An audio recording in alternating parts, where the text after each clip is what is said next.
I am a 32-year-old software engineer who worked 3 jobs during college to buy my dream car, a classic Ford Mustang. That car meant everything to me, not just transportation but proof of my hard work and determination. I knew my father had a history of financial irresponsibility, but I never thought he would betray me so directly. When I discovered he had secretly sold my precious car while I was away on a business trip, my world collapsed. Before I continue this unbelievable story, let me know where you are watching from, and hit that like and subscribe button. Trust me, you will want to see how I turned this shocking betrayal into justice served.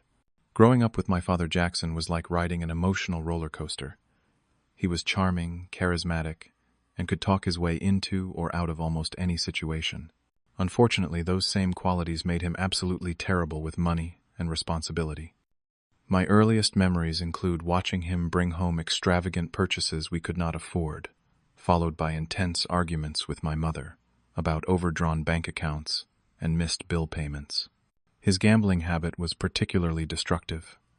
He would disappear for entire weekends, returning either jubilant with temporary winnings or more often sullen and aggressive after significant losses.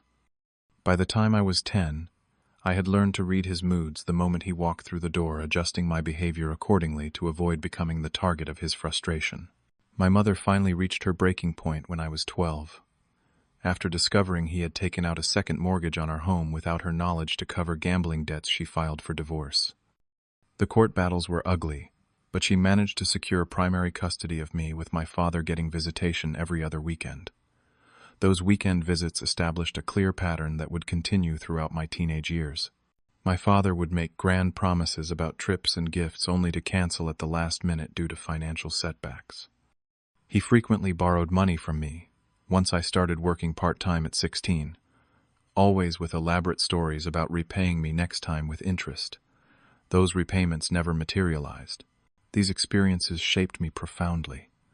While my friends were spending their paychecks on video games and parties, I meticulously saved every dollar. I opened a separate bank account my father could not access, after discovering he had borrowed from my original savings. By 18, I had become pathologically self-reliant, trusting very few people with anything important, especially money. When I started engineering school, I made a promise to myself. Unlike my father, I would build my life on hard work and careful planning, rather than charm and empty promises. While maintaining a full scholarship that covered tuition, I worked 3 separate jobs: morning shifts at a campus coffee shop, evening tech support for the university, and weekend web development freelancing. Every penny beyond basic living expenses went into my car fund. The object of my dedication was a 1967 Ford Mustang Blue, with white racing stripes. I had fallen in love with the model after seeing one at a car show during my freshman year. The owner, an elderly gentleman named Arthur, had explained every detail of the restoration process with such passion that I became instantly obsessed. The classic lines, the rumble of the engine, the history embodied in American automotive excellence, all of it spoke to something deep inside me. After 3 years of relentless saving, I found the perfect car through an online forum. It needed significant work, but the bones were good, and the price reflected its condition. I negotiated carefully arranged financing for the remaining amount, and brought my prize home just before junior year. The following months were filled with weekend restoration work. I learned everything through online videos, community college automotive courses, and the generosity of more experienced enthusiasts who took me under their wing. Every hour spent covered in grease and frustration felt worthwhile when I finally took it for its first real drive engine, purring with renewed life. That car became more than transportation. It represented everything my father was not: reliable, built with care, improved through patient effort rather than quick schemes. I took immaculate care of it, storing it properly and driving it only in good weather. The Mustang carried me to my first professional job interview, my graduation ceremony, and countless peaceful drives when life became overwhelming. In many ways, it was a mechanical manifestation of my independence. Surprisingly, my relationship with my father began to improve about 2 years ago. After hitting what he described as rock bottom, he claimed to have joined gamblers. Anonymous found steady employment as a sales representative for a local furniture company and even started paying back some of his old debts to family members. His calls became more regular, and for the first time he actually listened during our conversations, instead of dominating them with his problems or grand plans. We started having dinner together monthly, then bi-weekly. He invited me on fishing trips where we actually talked like adults. He seemed genuinely interested in my career and appeared proud of my stability and success. Most shockingly, he stopped asking for money. In fact, on my 31st birthday, he insisted on paying for dinner, an unprecedented event. When he complimented my Mustang, asking detailed questions about the restoration process and acknowledging the discipline it must have taken, I felt something shift between us. For the first time in my life, I began to believe my father might actually be changing. I allowed myself to lower the steel-reinforced emotional walls I had built against him. In retrospect, that was exactly what he wanted. The business trip came suddenly, but could not have been more important for my career. My company needed someone to represent our team at a major technology conference in Seattle, followed by a week of meetings with potential partners. As the project lead, I was the obvious choice, but the 2-week time frame made me nervous. I had never left my home unattended for that long. My preparations were thorough. I arranged for my neighbor to collect mail, set up light timers, and installed a basic security camera system. The only remaining concern was my Mustang, which I preferred not to leave sitting motionless for 2 weeks. When my father offered to house sit during my absence, I experienced mixed emotions. Part of me welcomed this as a chance to continue building our improved relationship. Another part, the cautious voice, shaped by decades of disappointment, warned me against such trust. After considerable deliberation, I decided to take the risk. I gave him the emergency house key, but was explicitly clear about boundaries. "Feel free to stay here, but please do not drive the Mustang," I told him firmly. "It has some quirks that make it tricky to handle if you are not used to it." He nodded solemnly, promising to respect my wishes while keeping an eye on things. I showed him how to operate the security system and left detailed care instructions for everything in the house. The first few days in Seattle went exceptionally well. My presentation at the conference received positive feedback, and initial meetings suggested promising partnership opportunities. I called my father nightly to check in, and while his responses were somewhat vague, he assured me everything was fine at home. "The house is perfect. Do not worry about a thing," he repeated during each conversation, always finding a reason to keep our calls brief. By the middle of the second week, his communication became increasingly erratic. He missed 2 of our scheduled calls, then sent cryptic text messages about a financial opportunity and a breakthrough that would change everything. The language was uncomfortably familiar, echoing the excited tone he had always used before embarking on disastrous financial ventures in the past. My uneasiness grew, but with critical negotiations underway, I forced myself to focus on work. Then came the message that stopped me cold. My friend Sam, who shared my interest in classic cars, texted, "Surprised you are selling the Mustang." Getting something new, I stared at my phone in disbelief, immediately calling Sam for clarification. "Yeah, I saw it listed online yesterday," he explained. "Recognized it from the custom exhaust work we did. Thought it was strange you had not mentioned anything about selling." I wrapped up my meetings a day early and booked the first available flight home, my stomach twisted with dread. Throughout the journey, I tried repeatedly to reach my father, but my calls went straight to voicemail. I took a rideshare directly from the airport, my anxiety mounting with each passing mile. When I finally arrived home and entered my garage, the empty space confirmed my worst fears. My Mustang, my pride and joy, was gone. In its place lay a folder containing sale paperwork, bearing what appeared to be my signature crudely forged. According to the documents, my beloved car had been sold for a mere $15,000 less than a third of its true value. I finally reached my father by calling from an unknown number. His casual tone when answering shifted quickly to defensive justification once I confronted him. "Look, I needed to cover some debts, quickly," he explained, as if discussing borrowing a lawnmower rather than stealing and selling my car. These guys were threatening me, Theodore. You know how it is. No, I do not know how it is, I replied, my voice shaking with rage. You stole my car, forged my signature, and sold it for a fraction of its value. It was just sitting in the garage while you were gone, he countered. You are successful now. You can always buy another one. His complete lack of remorse stunned me. This was not a momentary lapse in judgment, but a calculated betrayal that had required planning and deliberate deception. As the reality of the situation sank in, I realized the improved relationship had been nothing but manipulation, a long game designed to gain access to my property. Who did you sell it to? I demanded. Just a collector, he answered vaguely. Look, the money is gone. I paid off some important debts. What is done is done. Family helps family, right? In that moment, I understood with painful clarity that nothing had changed. My father remained exactly who he had always been. The only difference was that I had foolishly lowered my guard. The emotional impact hit me fully as I stood in my empty garage. This space had been my sanctuary, where I had spent countless hours lovingly restoring and maintaining my Mustang. Now it contained nothing but echoing absence and the paperwork documenting my father's betrayal. My legs gave out, and I sank to the concrete floor, overwhelmed by a toxic mix of rage, heartbreak, and self-recrimination. After allowing myself this moment of breakdown, I began a methodical investigation. The bill of sale indicated the buyer was someone named Michael Torrance, an individual I had never heard mentioned. Further examination of the paperwork revealed multiple irregularities beyond my forged signature.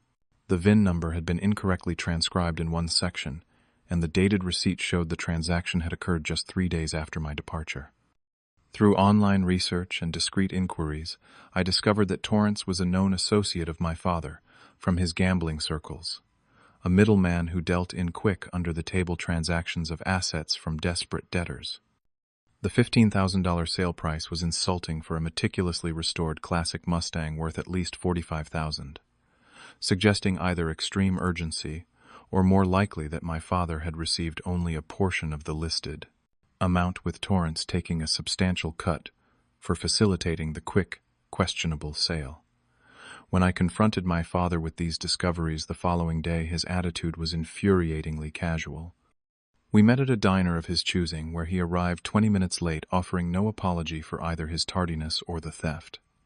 Look, Theodore, I know you are upset, but it is just a car, he said, stirring creamer into his coffee. Things come and go. That is life. It was not yours to sell, I countered, keeping my voice level despite the anger churning inside me. I need that money back, and I need to know where my car is now. He sighed dramatically. The money is gone, son. Gambling debts do not exactly come with receipts. As for the car, Torrance probably flipped it already. These things move fast. When I pressed him on the forgery and theft, he waved dismissively. Between family, these legal technicalities should not matter. I raised you better than this. You are really going to get worked up over material possessions when your father was in trouble. His brazen attempt to claim moral high ground while justifying theft left me speechless. As our confrontation continued, it became clear he expected me to simply absorb this loss, as I had absorbed so many others throughout my life. In his mind, my success obligated me to finance his failures, and my resistance was somehow a moral deficiency on my part. The situation escalated when my father involved the extended family. My phone filled with messages from relatives, most taking his side after hearing his version of events. According to my Aunt Linda, I was abandoning family in their time of need. My grandmother called to remind me that he is still your father, regardless of his mistakes. The coordinated guilt offensive was as familiar as it was ineffective. During a particularly distressing call with my grandmother, something crystallized within me. As she recited the familiar refrain about the importance of family forgiveness, I suddenly recognized the toxic pattern that had defined my entire relationship with my father. His actions caused harm. The family pressured the victims to forgive without consequences, and the cycle inevitably repeated with increasing severity. My car was simply the latest and largest sacrifice demanded by this dysfunctional system. "I love you, Grandma," I interrupted gently, "but this time is different. Dad stole something irreplaceable from me through deliberate deception. There needs to be accountability." The silence that followed was heavy with unspoken generational tension. We had reached an impasse between old-world family loyalty and my need for basic respect and boundaries. After a sleepless night considering my options, I called my law school friend Julia for professional advice. Over coffee, I laid out the entire situation, showing her the forged documents and text messages. "Theodore, this is not a gray area," she stated firmly after reviewing everything. "This is grand theft auto and forgery, both serious offenses. The family relationship does not change the legal reality." She explained my options methodically. I could file a police report, pursue civil action to recover damages, or attempt further negotiation with my father. Given the already failed negotiation attempts and my father's history, Julia recommended the legal route. "Sometimes the kindest thing we can do for people who repeatedly cross boundaries is to let them experience real consequences," she advised. "Without that, nothing changes." Armed with this clarity, I spent the next 2 days gathering evidence. I downloaded security footage showing my father driving the Mustang away, collected text messages documenting his contradictory explanations, and organized the sale paperwork bearing my forged signature. With this substantial evidence package, I filed a police report officially pressing charges for grand theft auto and forgery.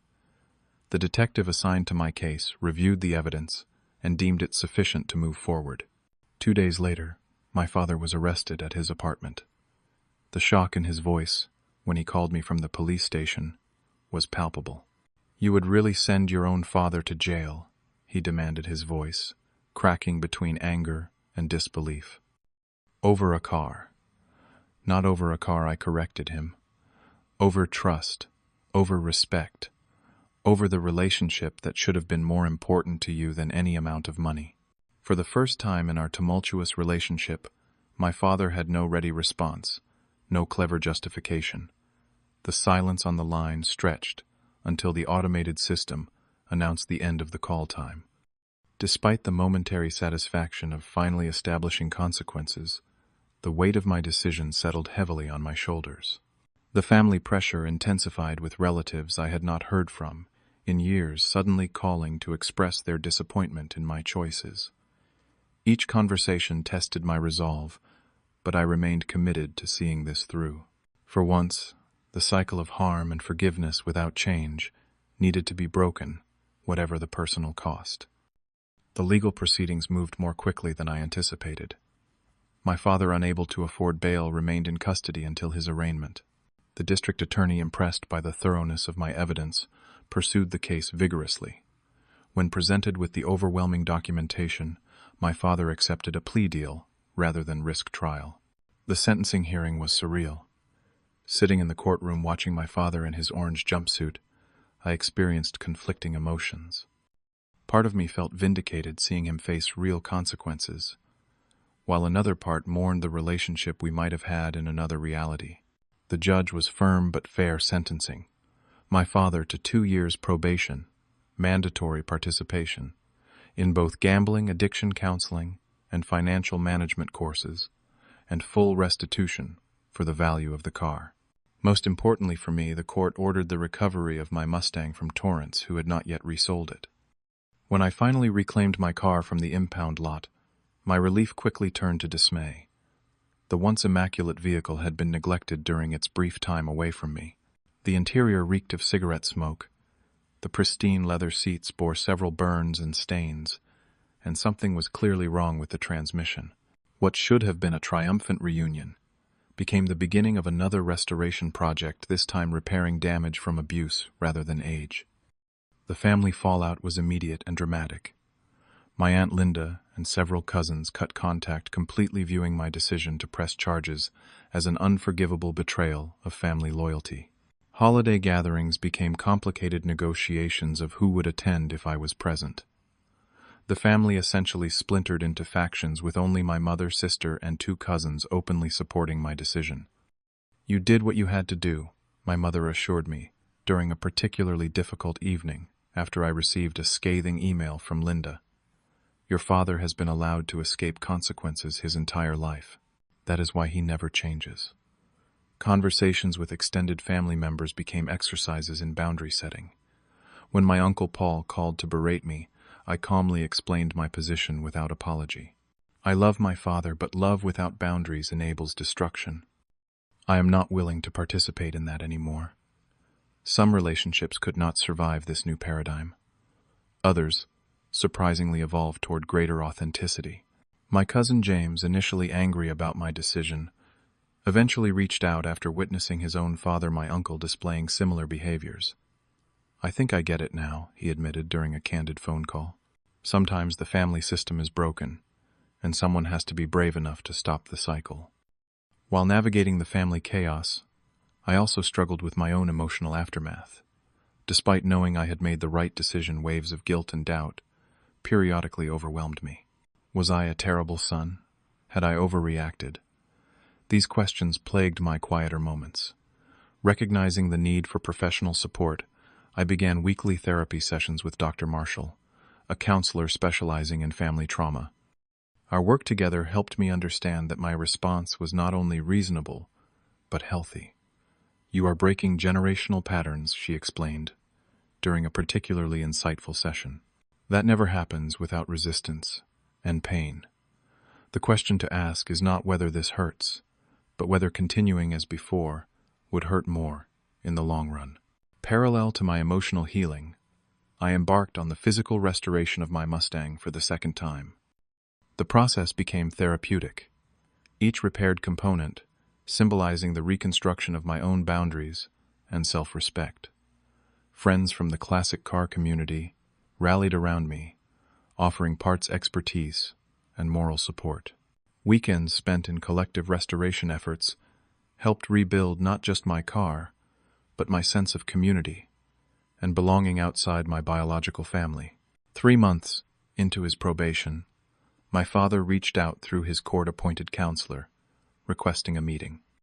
After careful consideration and discussion with Dr. Marshall, I agreed to see him in a neutral location with the counselor present. The man who entered the community center meeting room looked markedly different from the confidently manipulative figure I had known. Thinner, grayer, with hunched shoulders and cautious eyes, he sat across from me with none of his usual bravado. I have been doing a lot of thinking, he began awkwardly. The gambling addiction program is making me look at patterns I never wanted to see before. He paused, visibly struggling. I have been a terrible father to you, Theodore. Not just with the car, but your whole life. It was perhaps the first completely honest statement he had ever made to me. We talked for an hour, him mostly listening for once, as I explained the impact of his behaviors throughout my life. There were no miraculous breakthroughs or tearful embraces. Like in movies, just the beginning of a more truthful interaction. Our relationship since then has been cautiously rebuilding on new terms. We meet monthly, always in public places, always with clear beginnings and endings. He has made regular, small restitution payments, as ordered by the court. Most importantly, he has respected the boundaries I have established, never asking for money or favors, accepting that trust once shattered can only be rebuilt through consistent action over time. Through this painful journey, I have learned several profound lessons. First, that love sometimes means setting hard boundaries even when it hurts. My father's addiction and behaviors could only be addressed when the comfortable pattern of harm, forgiveness, and repetition was broken. Second, that family obligation should never require the sacrifice of self-respect. The relatives who expected me to absorb infinite harm in the name of family were perpetuating dysfunction rather than expressing love. Most importantly, I learned that standing firm in your truth despite pressure and guilt builds a stronger foundation for authentic relationships than compliance ever could. Some relationships in my life ended because of my decision, but those that remained or developed afterward are based on mutual respect rather than obligation or fear. My Mustang now sits in my garage, fully restored once again. When I drive it, the experience carries new meaning. Beyond representing my initial independence, It now symbolizes my courage to defend my boundaries and my capacity to rebuild after betrayal. The car that was twice restored reminds me daily that sometimes we must break dysfunctional patterns before building something healthier in their place. Sometimes the hardest thing and the right thing are the same. And I have found that protecting your boundaries is not just self-respect. It is teaching others how to truly love you. Have you ever had to make a difficult decision to protect yourself from someone you care about? Share your experience in the comments below. If this story resonated with you, please hit that like button and subscribe to hear more stories about finding strength through life's challenges. Thank you for listening, and remember that establishing healthy boundaries is one of the most powerful acts of self-care you can practice.